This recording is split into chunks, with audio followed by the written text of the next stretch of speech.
75% of fast growth companies have written job skills and competencies. So not the job offers.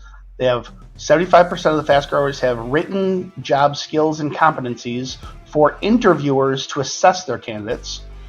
Only 55% of declining businesses have written job skills and competencies for interviewers.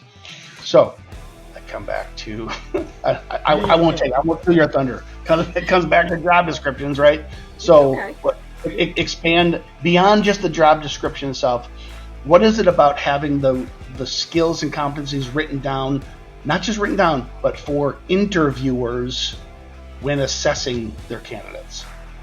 Yeah, so I'm going to get on my compliance bandwagon here, but let's just start with the obvious. The obvious is if we have specific questions that correlate to the skills and the competencies that we're looking for, we can mine for the best candidates for the job.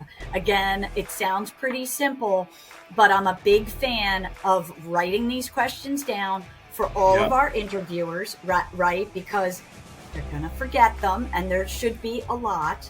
But from a compliance standpoint, Mike, every single candidate should be asked those core questions. You're going to vary, right? And that's in our other webinar we did on interviewing, because I'm going to ask you questions that are on your resume as well. So I'm going to vary there.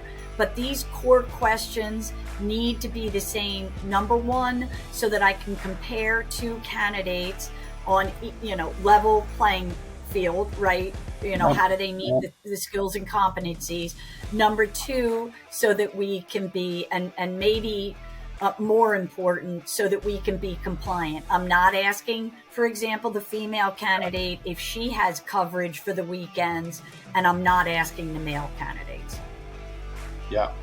I love competencies because to me, there's like you naturally gravitate towards the compliance side. I naturally gravitate towards the productivity side, but it's two sides of the same coin, right?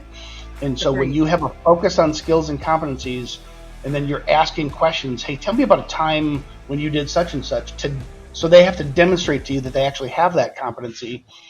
It kind of just, and if you have a list of those, that fills up your hour or 30 minutes or 2 hours, however long your interview is.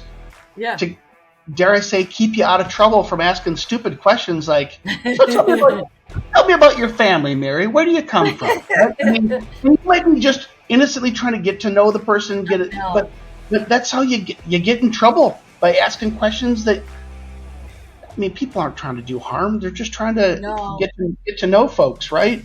But they get themselves in trouble all the time. And if you focus on competencies, you're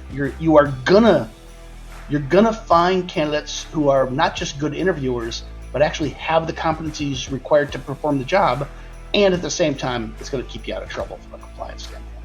100%. Yeah.